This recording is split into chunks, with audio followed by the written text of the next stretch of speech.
Vous avez parlé des médias Bolloré, il y a tout un chapitre qui leur est consacré. Oui. Est-ce que vous diriez, vous, comme Delphine Ernotte, que CNews est une chaîne d'extrême droite? Oui, et CNews est une chaîne de désinformation continue. De désinformation continue. D'évangélisation, si j'ose dire. Et Là encore, vous n'êtes pas dans la nuance. non, je ne suis pas dans la nuance, mais je regarde. Et Ouais. avant de m'exprimer de cette façon, j'ai vu, j'ai écouté. Je peux vous donner des exemples. D'ailleurs, je les donne dans le livre. Ouais. Vous savez, quand Monsieur Pro fait un lien entre les migrants et les puces de lit, c'est une régression sociétale, c'est le Moyen-Âge. C'est l'étranger qui apporte la peste et le choléra. Alors il le fait de façon, c'est magique. Hein. Il dit, je dis pas qu'il y a un lien. Mais je pose la question. J'ai quand même bien le droit de poser une question. Il s'en prend aussi souvent. Et là,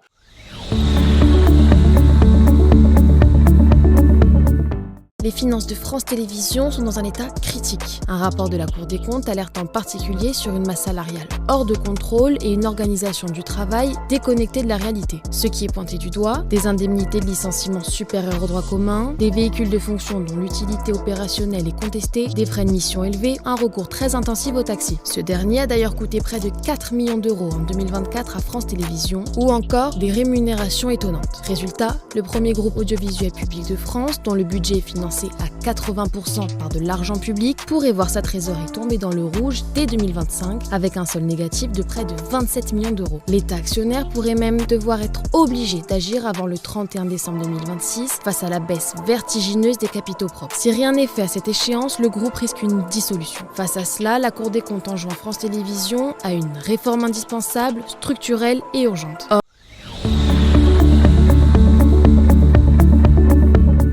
Donc c'est pas le bon bourreau et vous avez décidé de ne pas vous taire, mais de prendre la parole pour dire si les OQTF avaient été réalisés, je n'aurais pas été violé. Vous avez été abandonné quelque part. Totalement, j'ai totalement été abandonnée. Peut-être j'ai trouvé une association qui m'a aidée au début, c'était l'association de Ali, justement, le collectif Némésis, qui, je pense, sont les seuls à vraiment m'avoir soutenue, à avoir compris mon combat, parce que forcément que j'étais pas la bonne victime, mon bourreau n'était pas le bon agresseur non plus. Donc ça dérange de mettre certaines étiquettes, de parler de polémique. Et ces femmes-là, malheureusement, ne sont pas des vraies féministes à mon sens.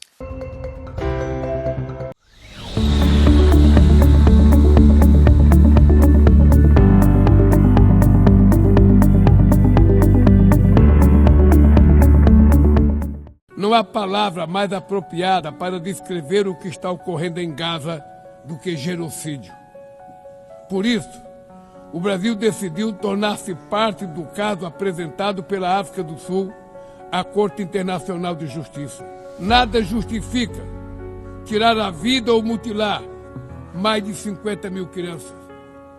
Nada justifica destruir 90% dos lares palestinos.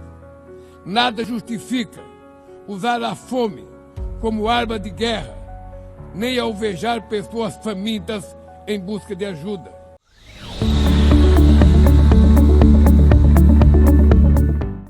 We haven't gotten to the more perfect union, and we fought a civil war over part of it.